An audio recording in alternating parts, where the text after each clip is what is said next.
Some people say I'm not a worshiper. I don't believe in God, so I don't worship. But the truth is that everyone, everywhere is unceasingly worshiping.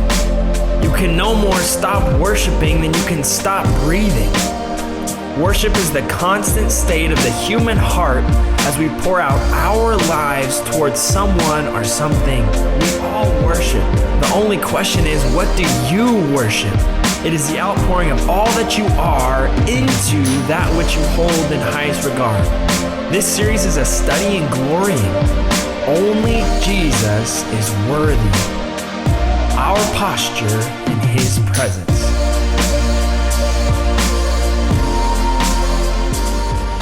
Oh man, I'm grateful for our Rise worship team. They have about 30 people on that team that on a regular basis are giving up of their time to use their gifts to lead us in worship. And so we wanted to pull the curtain back a little bit and have them share a little bit of their heart and vision and you know where they're going and what it looks like. And I just think it's wonderful as we're in this series on Worthy, looking at what does it look like to worship. And so a lot of the discussion we've been having and teaching we've been having has been centered around Sundays and what does it look like for us to be worshipers. Last week we talked a little bit about the idea of becoming aware of God's presence. And so I want to look at more generally when we're talking about worship, of worship throughout the Monday through Friday, throughout the week. So you think about a typical 24-hour time period, 24-hour day. What do you spend your time doing, okay? And the average person sleeps about 8 hours. Now, there's some of you guys in this room, right? Okay, raise your hand if you're like, I can actually function pretty well off 6 hours and pretty regularly. Yeah, okay. You have a superpower. You realize that, right? If you only sleep 6 hours a day, that is an additional 700 plus hours a year. That's an extra 30.4 days that you have in a year. You're operating on a 13th month schedule. You're incredible. Like, I am so jealous of you. Now, there's others who aren't on the 8-hour spectrum. They're on the other end. You sleep like 10-ish hours a night, and you're good on that. And then you are my spirit animal. I wish I was you, right? You're still waking up. I'm not going to ask you to raise your hand or participate, but like we all are jealous of you. But the average person sleeps about 8 hours a day. And then you think about work, okay? And when I say 12 hours of work, I don't necessarily mean just career or your employment, but also you think about the time you spend cooking dinner, cleaning, running errands, mowing the lawn, commuting, exercising, all working on your car, filling it up. But whatever it is, like this is work execution. This is what I spend my time, on a typical day, like the raising kids, whatever it may be. And so that is the primary chunk. And then at the end, we have about 4 hours left over. And what do we do with those 4 hours? That's for Netflix, right? You figure out, or your screen time of choice. Just pull up your screen time app, and it'll let you know what your 4 hours is spent doing, and then go delete those apps, right? Or this is the time that we have for church. This is the time we have for community and connection and prayer and fellowship and going out and being in the wilderness and having fun. Yet so much of our teaching on the Christian life, we actually spend focused on those 4 hours. On the meantime or the other time. I want to have a theology of work. And so that's what we're going to talk about today, is we're going to talk about this idea of work as worship. But to start out, I actually want to talk about 5 deceptions that we've begun to believe about work. And I say the word deceptions because they're not necessarily lies. There's hints of truth, but we start to believe them holistically, and we've become deceived by them. Number 1 is this idea of we work to live, we don't live to work, right? This is why we all sing Journey Effort karaoke, because we're all working for the weekend, right? We have this mindset of like, I just need to get through my day, and then I can go home and live. Or I need to get through my week, and then I can go home and live. Or I'm going to work from ages 20 to 65, just the 45 prime years of my life, and then I'll retire. But that middle ground is miserable. Like, I think this is a deception, this idea of that we need to understand we're actually created to work. Second is, this is great. We love this one. We love tweeting and Instagramming this one. You are a human being, not a human doing. You seen that? Like, you're a human. You're like, I'm not a human doing. I'm a human being. Like, what I do doesn't, define me. And so, but the problem is, like, we don't go around asking people, the question, like, what do we ask them? We ask, like, so what do you do? Or tell me about your family. Tell me about your kids. We don't walk up and like, hey, tell me about your essence. Tell me about the insides of your heart and your soul. Like maybe on the third date, like you get there. But I love this quote. It says, it's not who you are on the inside. It's what we do that defines us. Now, take it with a grain of salt, because it's actually Batman who said that, okay? And Batman Begins. And so, maybe it's not gospel truth there, but we're somewhere in between this idea of like, no, like what you do defines you, and what you do has nothing to do with defining you. But I think we've been deceived by these concepts. Third is there's a separation of sacred and secular. We isolate the two. We've created this false separation between the two. I was preaching at church one time, and my buddy Jay came with me, and they had that interaction time where, like, okay, now stand up and greet a neighbor. The thing we don't do because I hate it. And you meet the same person for 3 years in a row on every Sunday, like, and you don't actually grow deeper. And so he's having this conversation, and this lady goes, so what do you do for work? Are you in the ministry or are you in the secular world? And she just had and he was like, in my head, I was like, I work for Comcast. I literally install internet and TV. Like, should I just tell her I don't put the naughty channels on people's TVs? She's gonna hate me. But we have this separation of the sacred and the secular. Or here's another one. This is new. You'll hear more and more about it. Maybe you've heard about it. The FIRE, F-I-R-E, financially independent, retire early. This is that concept that's being pushed right now. No. You need to move towards financial independence so you can retire early. And so you get your side hustle. You get your passive income, and you grow and you grow and you grow and you grow that, so that by the time you're 31, you can limit all your expenses, and you can sell your house, and you can move into a van and go live down by the river, right? This is literally what do you want to do? I want to be financially independent and retire early, and I want to live in a van down by a river. Now, that sounds great, for 10 days. And then you're like, I live in a van down by the river. I feel like I've made for more, right? And so all of this pushes us and points to this fifth one, this idea that work is the curse. That we act like our jobs, our work, our toil is something that happened after the fall. And if I just didn't have to work, if I could just not work, then I would have a different level of joy. My hope today is that as we look through the scriptures, we experience a mindset shift. That today is a little bit of a paradigm shift for how we think about work, that we would think biblically, and that we would see the joy and the goodness that God has created it. And so I want to look at this idea of work as worship. All these different areas of our lives that we worship, work is actually one of them. So let's look at Genesis 1, starting in verse 26 through 28. You can grab a Bible and follow along, or I'm going to put the scriptures up on the screen. You can follow along. But this is the creation account when God creates humanity. And it says, then God said, let us make man, the term there being mankind or human beings, in our image after our likeness. So I'm going to make men and women, I'm going to create them in my image. They're going to bear my qualities. They're going to reflect me. And how are they going to do that? And let them have dominion over the fish of the sea, over the birds of the heavens, over the livestock, and over the earth, and over every creeping thing that creeps on the earth. That word dominion, it's king language. It means to rule. A king has his dominion. A queen has her dominion. This is the language saying, we're going to create human beings in our image, Father, Son, and Holy Spirit. We're going to create them in our image, and then they're going to rule. So God created man in his own image. In the image of God, he created them, male and female, he created them. And God blessed them. And God said to them, be fruitful and multiply and fill the earth and subdue it, and have dominion over the fish of the sea and over the birds of the heavens and over every living thing that moves on the earth. So when we're talking about this idea of work as worship, the first thing we need to understand about work is a blessing. This is actually the language here. It says that God blessed them. And then what is his blessing?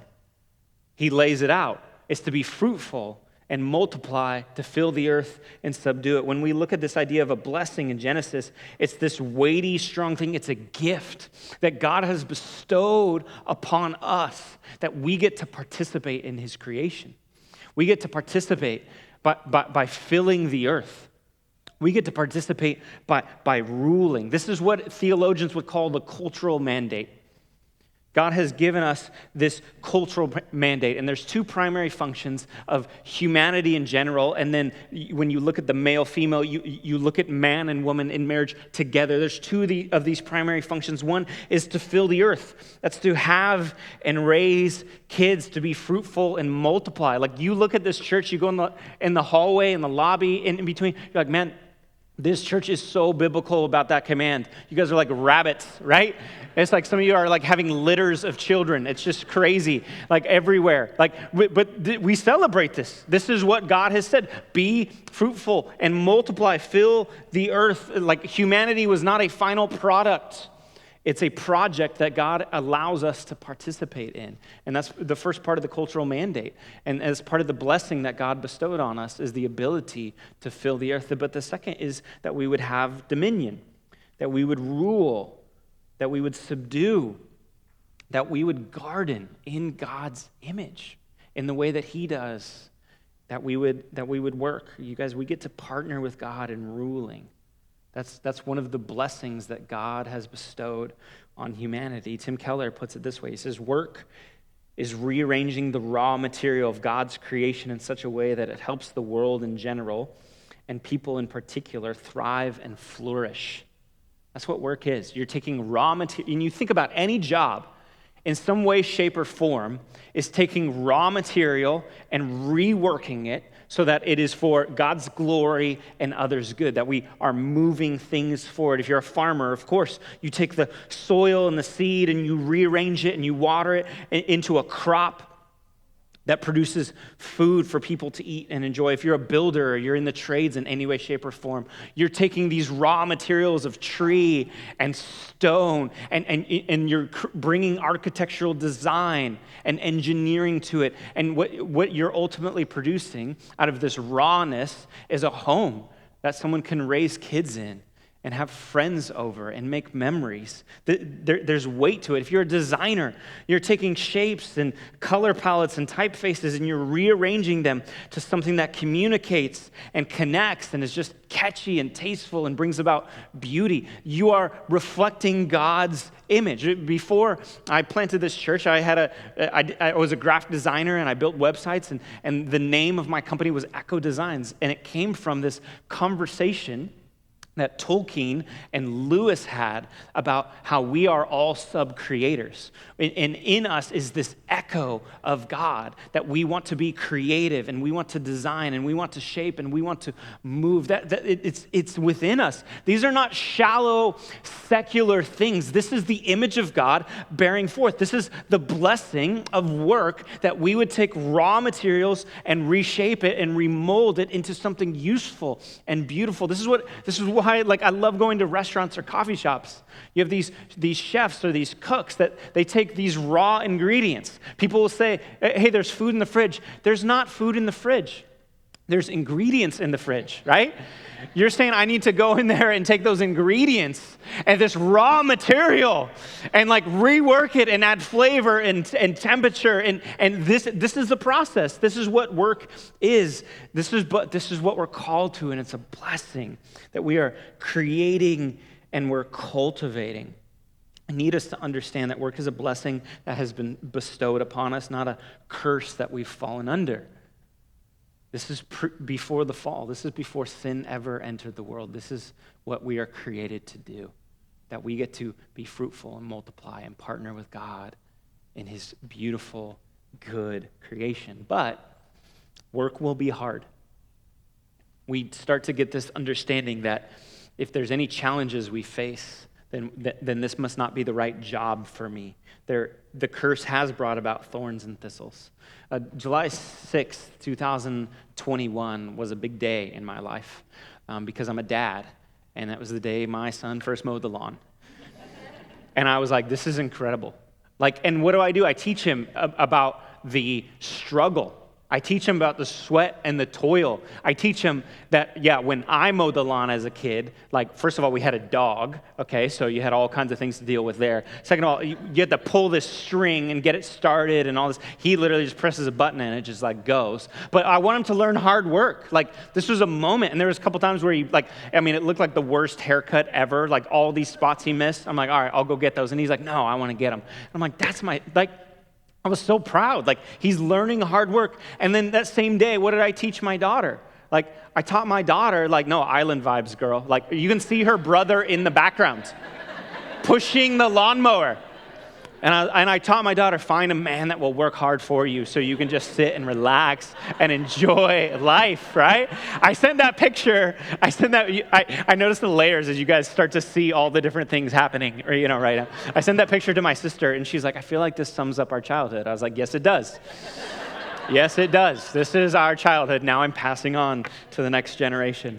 But we do need to understand that work will be hard. This is what Genesis 3, this is the curse that's laid out for Adam specifically. And if you notice the curse on Eve and the curse on Adam, they speak to those cultural mandates of having children, being fruitful and multiplying, and then ruling. And this is what he says to Adam, cursed is the ground because of you. And in pain you shall eat of it all the days of your life. Thorns and thistles it shall bring forth for you, and you shall eat the plants of the field. By the sweat of your face you shall eat bread. We've reached this point where any challenge or hardship we face in our work, we begin to question our calling and looking at other career paths. Like, man, I don't know. I got a rough email today. It was hard. It was, I was really sweaty. Like, that's work. There will be thorns and thistles. We need to walk in with a holistic understanding of these hardships. Now, I do think it's fair to make an aside here. Like, if you are working a job or a career that you hate and makes you miserable, life is too short. Life is too short to continue on that path. So make the investment. Seek the Lord in prayer. Seek wisdom. Work your butt off to go down a different route. Because life is too short to say, whatever, I'll bear with this for 45 years and then retire. Like, that's not what we should have meaning and significance and value into the work we do. But you have to be reminded that even though work is a blessing, we still have the shadow of the fall's curse upon it. And so there's going to be thorns and there's going to be thistles. You're going to have grouchy, angry customers and clients. Why? Because of the curse. You will have pain and frustration in raising children. Why? Because of the fall. You're going to bid a project, and then the price of lumber is going to double or triple after you've bid it. And why, you guys, why is that? It's because we are experiencing a broken world. You're going to have your Windows operating system update automatically before you get a chance to save that document. Why? Because Adam fell for the Macintosh, right? That's why. This is the fall, this is the curse, and we have to understand these things. And in his book, Good to Great, Jim Collins, he has this interview with this guy, Admiral James Stockdale. And Admiral Stockdale spent several years as a prisoner of war being repeatedly beat and tortured, but he made it all the way through. And so Collins, he's interviewing him for his book, and he's asking him this question, and he asks him this. He says, what was the difference between those who made it through and those who gave up? And Admiral Stockdale gives this quick response, and he talks about this thing called hopeful realism, or a hope-filled realism. And he says, a lot of the guys, they told themselves unrealistically, no, I'm going to be home by Christmas. And so as Christmas after Christmas after Christmas came and went, they quickly gave up.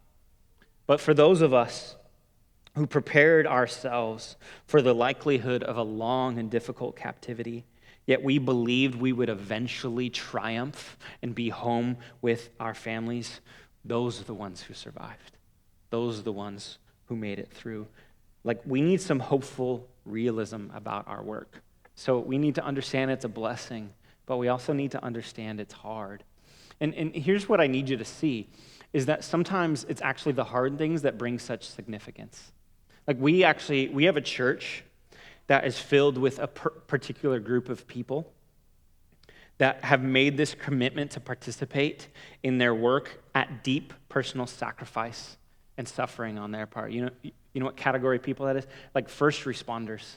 Holy smokes.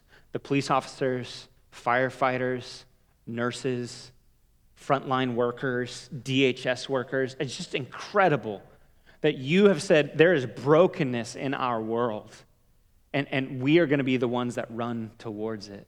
Just even this last month, there's a police officer in our church that he's just gone through just the depths of things. About a month ago, he showed up on the scene where a 3-month-old baby was being fed by their father, and the father fell asleep at night and fell asleep on the child, and he shows up on the scene and has to give CPR to this child, and this child passes. And he then walks with this family who starts to walk down the road of relapsing because of the pain and suffering. And he's showing up and he's saying, I'll meet you at the rehab facility. And he's walking with them. He's inviting them to church. I mean, he just enters into their brokenness. He didn't say, this is hard. He says, I'm going to enter in. And then about 8 or 9 days ago, last Friday, a dear friend of his and coworker, somebody who he served together was killed in the line of duty. It puts some perspective on the things that we consider thorns and thistles, doesn't it? Right? Like, that customer was so rude. Or, the pressure of this deadline. Yet we have people in our community that say, no, we're going to run towards the most painful, hard places. It's sometimes the hardship, the pain, the thorns, and the thistles that make our work so important. And so we need a hopeful realism about our work and to say, this is difficult. Maybe I should switch careers, or this is hard. Maybe this isn't how it's meant to be. Maybe what makes it hard is what makes it significant and important, that you as a follower of Jesus participate in that. We should have a sense of hope and excitement that God is going to do the remarkable through our offering in the midst of brokenness. Because yes, sin and the curse entered the world, but you guys, so did Jesus. And what Jesus has done is through the gospel, Jesus has redeemed work. All things were broken. And so when Jesus, he came to save sinners. He came that he would restore our broken relationship with our Creator. But also, he came to restore all things. The gospel is the story of God redeeming and restoring all things through Jesus. Look in Colossians 1, it says, "For in him," being Jesus, "all the fullness of God was pleased to dwell, and through him to reconcile to himself all things." Not some things, not certain particular things, but that he would offer reconciliation to all things, and not just humanity, not just our relationship, but whether on earth or in heaven, making peace by the blood of the cross. What you need to understand is through the gospel, everything has hope. Through the gospel, everything has meaning because God took on flesh and blood. He came and he entered our broken world and he took our brokenness upon himself at the cross. And in doing so, he has offered us healing and hope and redemption. That's what's so beautiful about the resurrection is it says, is sin, the curse, death does not get the final say. Jesus does. Resurrection does. Eternity does. And Jesus, he's ushering in the kingdom. This is this pivotal moment. This is why everything we do is built upon the gospel, including work, because even the gospel, it redeems even work. And through the gospel, we see that work is a partnership with God. Look at what Paul writes to the church at Corinth in 1 Corinthians 3. He says, "For we are God's co-workers." Some of your translations may say partners. Like if I read that, I would assume no, it's supposed to say we are God's servants. We are God's slaves. We are God's employees. But it says we're his co-workers, meaning we're his partners. You are God's field, God's building. According to God's grace that was given to me, this is Paul, I have laid a foundation as a skilled master builder, and another builds on it. But each one of us is to be careful how he builds on it. The language here is he's talking about how we all have different roles in moving forward the kingdom and moving forward the gospel in different ways, but God has invited us in to partner with it. How different would our mindset be if we stopped looking at ourselves as employees and actually looked at ourselves as partners? What's the difference between an employee and a partner? Ownership, right? So my first job ever, I was about 14, 15 years old, and I worked in an Orange Julius at a mall. Now, what a mall is, it's like an ancient version of Amazon, where you have to go to each separate department of Amazon, and you have to buy your own stuff using these paper transaction notes, and then you put it in bags, and then you have to deliver it to your own house, right? There's no prime. It was completely archaic, and people are wandering around this giant indoor air-conditioned mall, and they're like, man, I'm just expending a lot of energy. You know what I need? I need nachos. Or I need a chili dog and like a giant 20-ounce thing of like fruit blended up with sugar. Like that, and thus the Orange Julius, right? And so I was not just an employee, I was the son of the owners. So I was lower than an employee, right? I was worse than an employee. Because I didn't care if I got fired. Like, I was just like, whatever, this is what they're telling me to do. And so, like, my memories of working there were, like, convincing all the other employees, which are just a bunch of teenagers, having, like, jalapeno eating contests. Or I would teach them, if we had the ice that's like the Sonic ice, you know what I'm talking about? And if you crushed it up really good and then put Sprite over the top, it'd be like a Sprite icy. Like, this is how I would spend my time, right? Because I was lower than an employee. But imagine like if when I turned 20 or 25 or 30, my parents came to me and were like, you know what, you're no longer an employee, you're a partner. You have ownership stake now. Like my mindset would shift, wouldn't it? It would no longer be, I'd be like, stop eating all the jalapenos, right? Right? Like I would care in a different way because now I have investment. Now this is God's language about bringing the kingdom. He's not saying, hey, I've commanded that you go do this, you're my employee. He's saying, no, I'm inviting you into a partnership where we together partner together and bringing the kingdom here to earth. This is what it looks like. Second, through the gospel, his work is how we bring the kingdom to earth. Tim Keller writes, he says, Christian salvation is not us leaving this awful world and going to heaven. Christian salvation is heaven coming down into this material world to cleanse it, to get rid of all hunger, all sickness, all disease, all death, all injustice. Jesus' coming is not the end of the world. It's the beginning of the world. Man, isn't that beautiful? Like, do you believe that? This is what this partnership is we are called to live in such a way, to do our jobs in such a way that people get a glimpse of a redeemed, renewed, restored kingdom. There's a restaurant that I think exemplifies this in such a powerful way. It's one of my favorite fancy restaurants to go to. I went there this week. It's called Chick-fil-A. I don't know if you've been there. It's like one of those high-end spots. And so I go and I order my food, and I'm sitting there and I'm waiting for my food. And then a group of individuals from a particular, I could tell they're from a particular religion based off of how they were dressed and their badges and their helmets. They all walk in together. And so for some reason, just in my head in that moment, I was like, they're all getting saved, like by Jesus right now. Like they're in Chick-fil-A. Like this is Christian chicken. You can't help it, right? You know, so they walk in. And so what do? I text Nolan, well, our other pastor. And so I tell him like, hey, this group just walked in to a Chick-fil-A. And I just say, the Spirit is moving, bro, revival. And he immediately, he knows what I'm talking about, right? Because he's had it before. He knows, he responds, he knows that one bite awakens you to an orthodox gospel. It does. This is what happens, right? And everybody's wondering about what is it? This sauce is so, this ingredient in their special sauce, what is, and I just remind them their secret ingredient, it's irresistible grace. You can't say no. The Holy Spirit just moves in you when you have this chicken, and he reminds me of a little predestination in every bite, baby. That's how it works. And I confessed to him that when I had their spicy chicken deluxe, it made me a Calvinist. Like I just immediately, like I was like, I can't, like I'm no more free will. It's done. I just have to, like I'm sold on it. And so he replies, oh, bro, you just had hand over your free will at the window. That's the drive-through. That's Chick-fil-A. If you ever wondered what pastors text about, it's this kind of stuff. Yeah.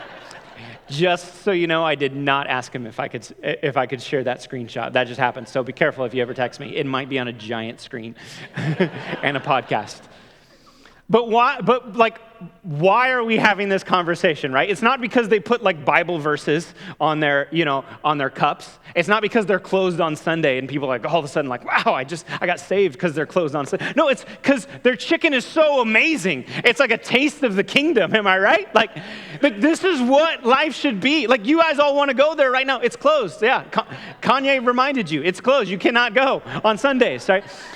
But these are these moments. This is what it means to be a bearer of the kingdom, that we should tile in such a way, that we should do carpentry in such a way, that we should raise kids or teach or work or work with our hands or garden, whatever it is, in such a way that points to a God who is glorious and great and made us in his image and a creation that is worthy of our hard work, so they can experience and taste the kingdom.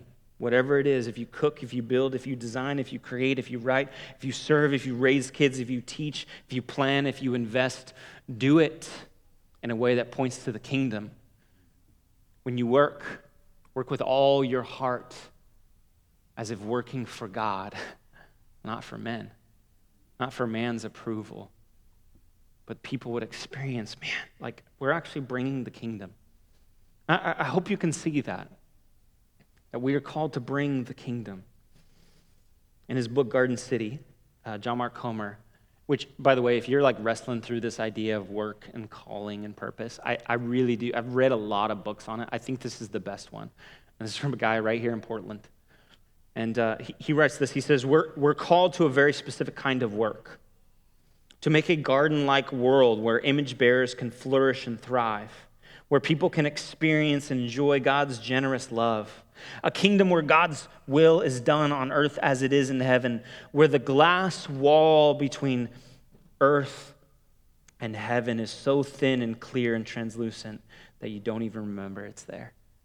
That's the kind of work we're called to, and that's the kind of work that's only possible through the gospel, that it would be redemptive work. And so how do we work?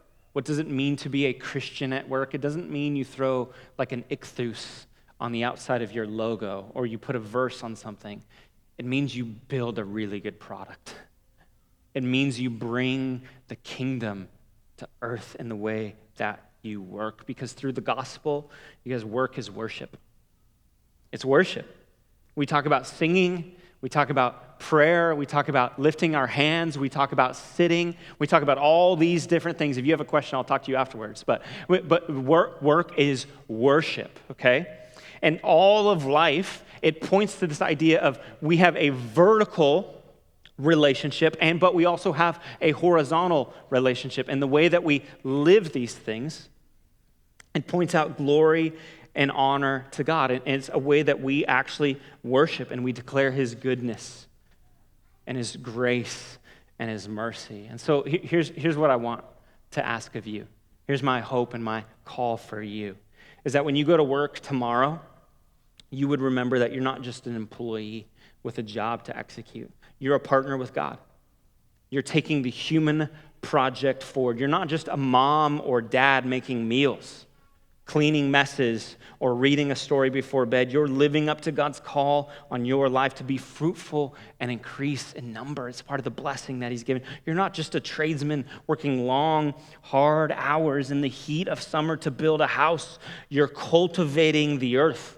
You're drawing out its potential. You're reshaping the world into an environment for people to live as God intended. You're not just a teacher preparing for class, a barista pulling shots, a nurse giving shots, a designer working on a rebrand, or a technician solving problems, or an entrepreneur working out some crazy idea. You are God's partner. You're his coworker. You are an heir to the kingdom, and you have a responsibility and a role to bring the kingdom of God here to earth. So show up on Monday. Wake up with different fervor and purpose and fire. No, there's going to be hard moments. There's going to be thorns and there's going to be thistles. There's going to be things moments you just want to be done and quit, but there's purpose in what you're doing. You're reflecting the image of God that he has put within you. And you know what you're doing? You're saying he's worthy of your best. And you're worshiping him by living out your calling. Let's pray. God, we are so grateful that you would call us to be partners with you of this endeavor you call creation. Lord, I pray that you would open our eyes to see our daily lives in a different way.